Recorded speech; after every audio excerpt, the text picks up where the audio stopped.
Hello children, how are you all? I hope everybody is fine and then safe at home. Okay, we started the new chapter, that is sexual reproduction in the flowering plants. In that we learnt about the structure of the flower and then many whorls, that is 4 whorls are there in the last session.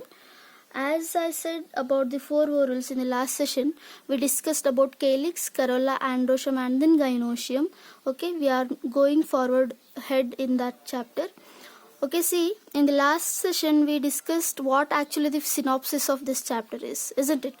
First we learnt about how actually the flowers are there and what actually the structure of the flower is there and what are the different parts of the flower and then what are the functions of those parts, isn't it? Now, in this chapter, in this today's topic, we are going ahead for the second subheading of the chapter, that is pre-fertilization event. What actually this definition, what actually the title mean? Pre-fertilization event.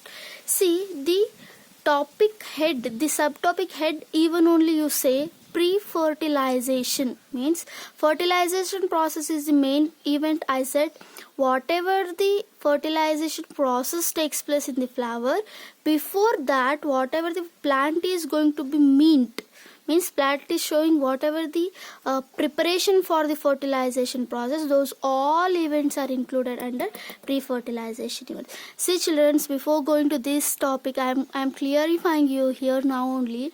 See, whatever the flowers are blooming in a plant, they are not at all meant for the human beings.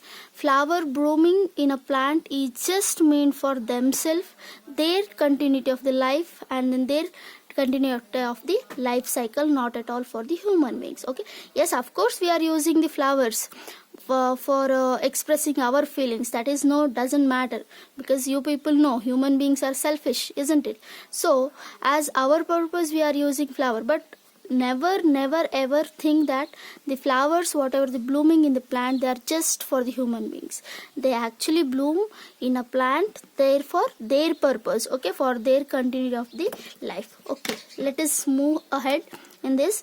Here under pre-fertilization event, I am going to discuss you about a very important thing about a structure of the male reproductive part. Okay, so here before going to that, yesterday we discussed about what actually the flower is. Flower is what? Yes, it is a site of what? Sexual reproduction, and it is meant by the shoot meristem. Okay, whenever the shoot system will be there, that shoot system will convert into the flower, isn't it? And due to several hormones, due to the several hormonal effect, what happens in the plant, there will be some of structural change due to what children? Due to several hormonal change. Okay, many of the hormonal change, what happens due to some of the hormonal change, the plant will modify, the plant stem will be giving you flower primordia. Flower primordia will be giving you flower bud. Then next that bud will be bloomed into what? A flower. Blooming of the bud into flower is called anthesis. Now only I am telling. Okay, anthesis means blooming of the flower. Please note down the words whatever I am going to teach you. Okay, now anthesis means blooming of the flower from bud to flower. Now here what happens, due to the many of the several hormones, like, yes, of course I can give many of the examples here, like florigen hormone. Like what? Like florigen hormone. This is one kind of the hormone which plant will be released. Whenever the florigen hormone is more in the stem, what happens? The stem will be converted into small bud-like structure. Then that bud will be giving you what? Flower. Is that clear? That's good. Now let us talk about what actually the flower is meant for. Here we are talking in a flower there will be male and then female reproductive organ. In the yesterday section only we discussed about that, isn't it? What are they actually? They are actually the androecium and what? And the gynoecium. These are the two two kind of what? The reproductive parts of the flower. This is male reproductive part and this is the female reproductive part. If I can say clearly, androecium and then gynoecium are what? Essential whorls. Yesterday only I discussed about this. Why they are called essential whorls? Because they are directly going to be involved in the what? In the sexual reproduction, isn't it? Now let us see what actually these are. First I am going to discuss you very deeply about the male reproductive organ, then we will go for the female reproductive organ. Okay, now tell me, what are the units of androecium or else members of androecium? Yes, of course, they are called what? Stamen. Okay, I am here writing the headings of NCERT only. Just see children, for this chapter you should be thorough with NCERT book. So I am going to write the headings of NCERT. Stamen. Next comes, we are going to talk with about the microsporangium. Microsporangium. And we are going to discuss about pollen grain. Okay, here I would like to explain you about each and everything. Stamen, you people already know. What actually is stamen? Stamens are members of nothing but the androecium, isn't it? Yesterday only I said, when I used to call this as a palm, the palm should have the fingers and the palm area. If I ask who is the member of the palm, you should say fingers. Same like that, if androecium is overall whorl, the member of androecium is who? Stamen, isn't it? And again in this stamen there will be presence of the pollen grains, and these pollen grains are produced in an area which is called what? Microsporangium. In later on sessions you are going to clearly understand what actually these all things are there. Don't worry about that, don't bother about that. Now let us first see what actually the stamen and then structure of stamen is. Okay, stamen usually shows two main parts. Stamen shows what? Two main parts. One is filament and another one is anther. Okay, how actually we are going to learn more about this chapter? No, we are going to discuss about deep. Okay, I am going to draw you here a structure of a typical stamen.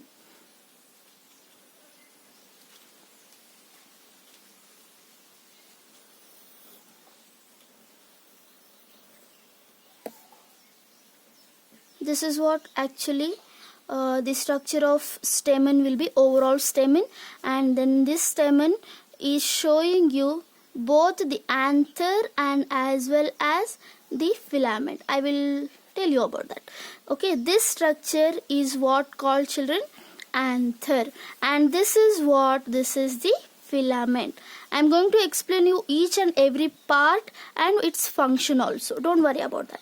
Here this filament is long. Okay, this filament is just like a stalk of the stamen or a stalk of the anther. I can call it as what? Filament. Filament means what? It is long and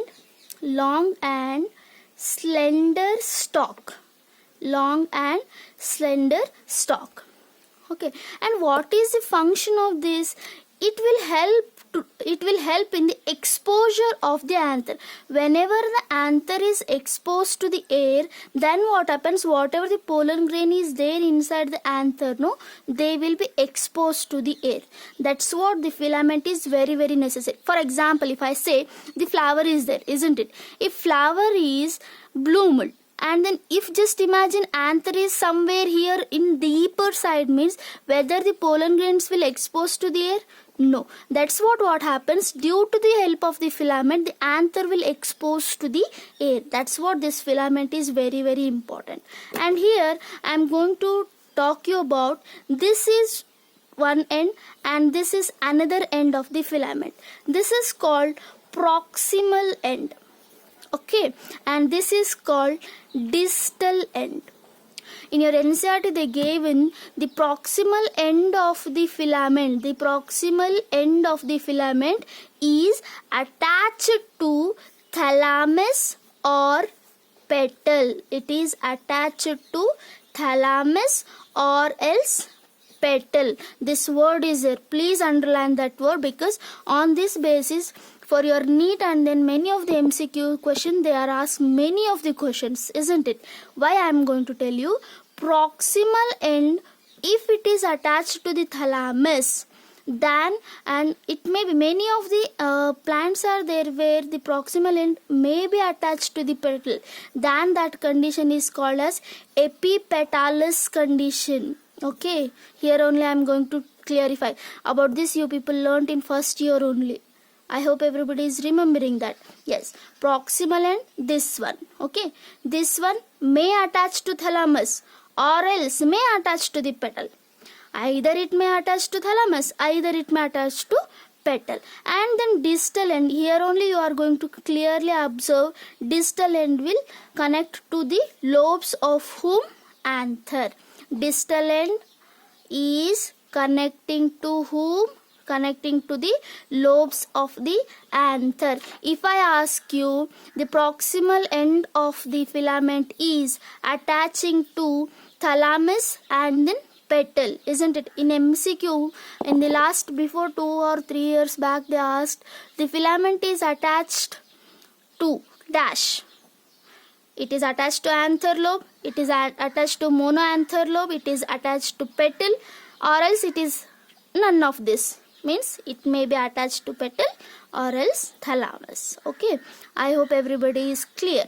Now here children, in this overall stamen, the anther is the fertile portion, I can say. Anther is what? Fertile portion. Why it is called fertile portion? Because in the anther there will be production of pollen grains. That's what anther is fertile. And then filament is only for mechanical purpose. It will be, why it is mechanical purpose? To hold on this anther, this filament will be helpful, isn't it? That's good. Now I am going to teach you about how actually, just now we finished off filament and then its function. Yes, let me write here its function. It helps, what? It helps in exposure. It helps in exposure of whom? Anther. Please note it down. Next, let us talk about the anther and then anther structure. Okay, how actually the anther will be. See children, a typical anther is called, I will be writing you here 4 important things. A typical anther is called bilobed. Okay, a typical anther is called bilobed, dithecous,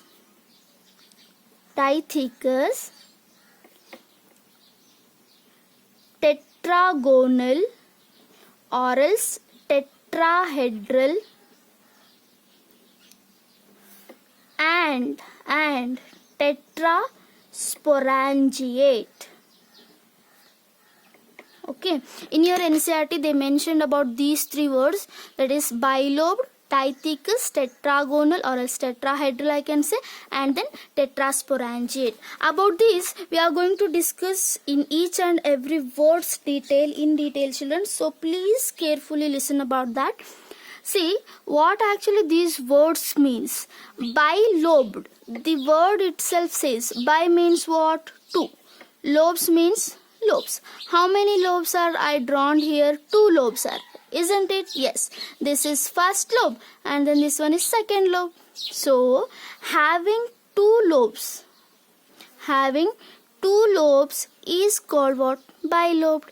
Means in angiosperms, almost all, I am surely telling here almost all, in the sense not everyone, almost all will be having bilobed condition. Means exceptions are there.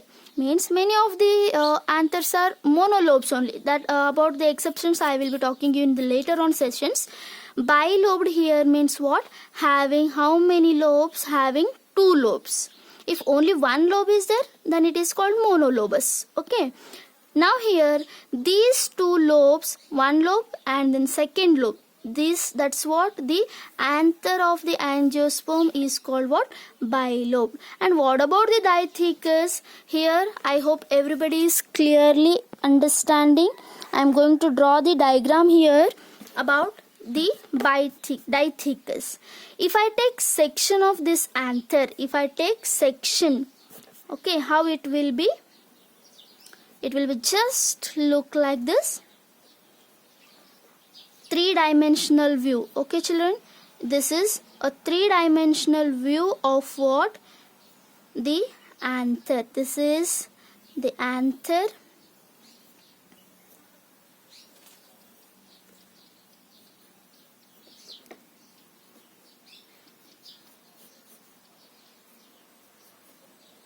And there will be, just I'm going to draw a rough diagram. Okay, this is the filament. Okay, no doubt about that.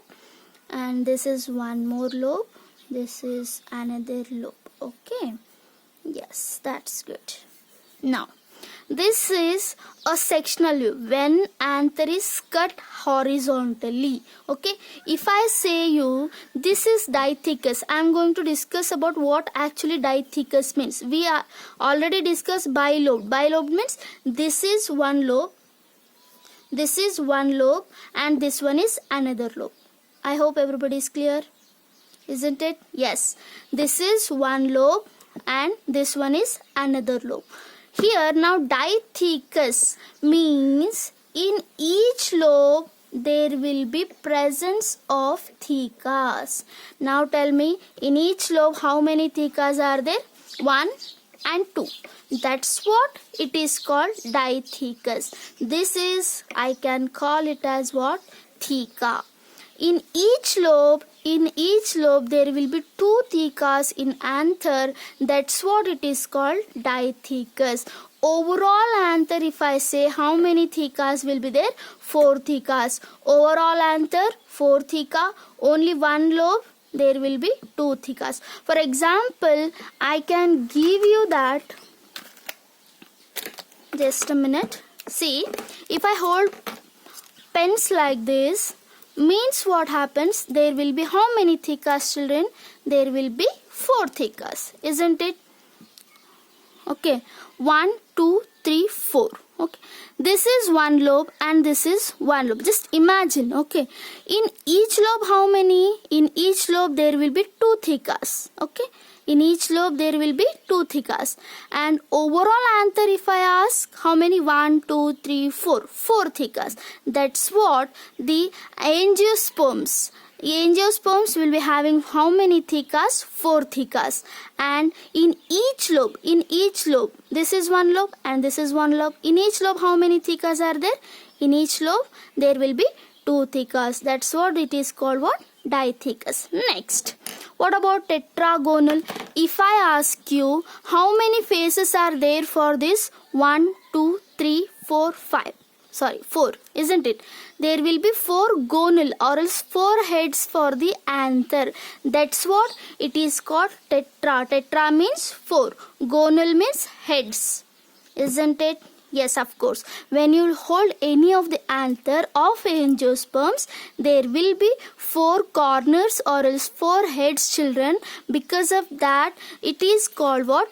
Tetragonal or else tetrahedral.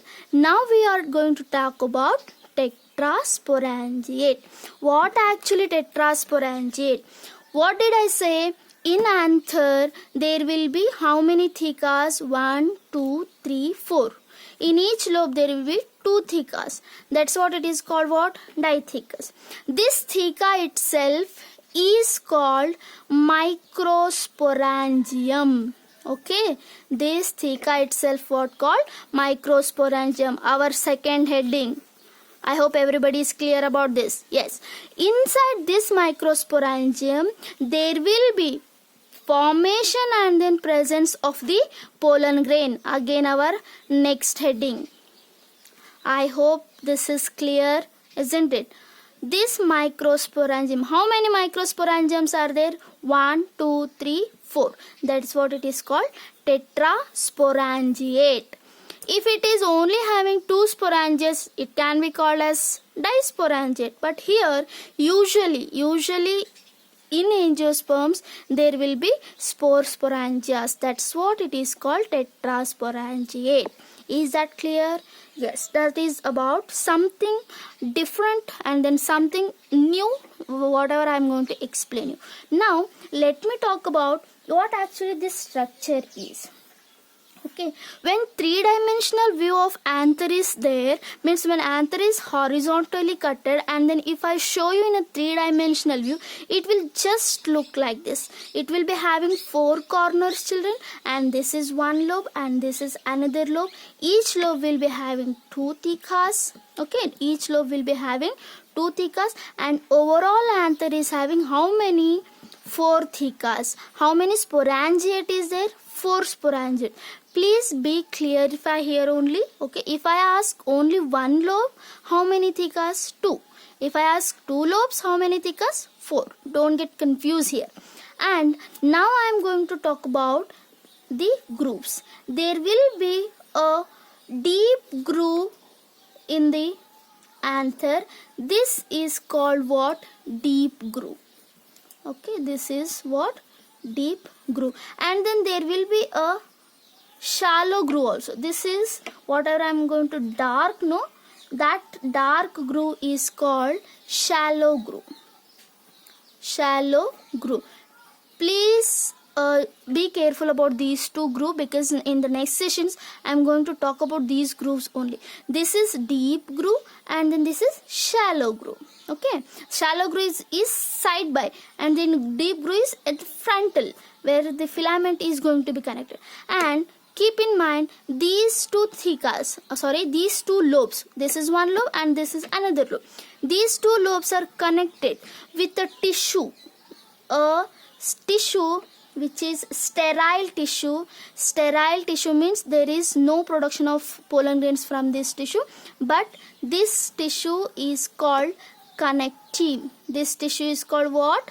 Connective tissue. And this tissue is made up of vascular bundles. Vascular bundles means xylem and then phloem. Please be focused, because this is asked many times in MCQ. The connective tissue is having vascular bundles. Vascular bundles means xylem and then phloem. Xylem and phloem, which conducts water and minerals to the nourishing or else to the developing part. Okay, the anther gets water and mineral from the connective tissue. The connective tissue is made up of vascular bundles. Okay, that's very good. Now, if this anther is now young, when it goes mature, then what happens? All the pollen grains are now mature. Just imagine. After that, what happens? This groove will goes rupture.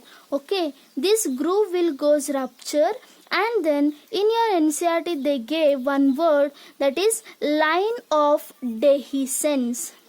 Line of what? Dehiscence. Line of dehiscence means when the lobe is full of pollen grains, then with the pressure what happens? It will burst off. When it is burst off, there will be small opening. That opening is called line of dehiscence. One more name for that is, and then very important, which is called stomium. Okay. In simple word, one mark question, if stomium is asked, it is nothing but line of dehiscence. And what these are? These all are pollen grains. Okay. Now, one more important thing. These all microsporangium will be longitudinal. Longitudinal in the sense, just now I hold it, no? These four pens. If I say this is microsporangium, this is microsporangium, these all are four microsporangium means if I hold like this, they are longitudinal. If I cut here also, they are showing 4 microsporangium. If I cut in the center, there will be also 4 microsporangium. If I cut in the last end of this, there will be also 4 microsporangium. This microsporangium or else theca is nothing but bag-like structure where the pollen grains are present. Okay, whenever the anther goes mature, this microsporangium can called as pollen sac. Please be careful with this. After maturation, microsporangium will called as pollen sac. Before that it is called what? Microsporangium, because here only there will be process called which happens the microsporogenesis. That's what this is. Now it is called microsporangium. After the development, then it is called what? Pollen sac. This is what actually I wanted to discuss you today, and then in the next session we are going to discuss about how actually the anther view structure is there. Means only this is a simple structure, no? In the next class we are going to discuss about what actually the mature structure, what actually these walls are made up of, what actually these cells are, and how actually the pollen grains are going to be produced, and what is the function of connective. Each and everything we are going to discuss very deep in the next class. I hope everybody is very clearly understood today's topic, and then if any doubt is there, children, please ask me in comment box, and then if you have any such kind of difficulties about the subject, you can ask me in the comment box. Okay, please like and share the videos, because the other students will get benefited about the knowledge. So that I'm going to ask you about to like and then share. Thank you.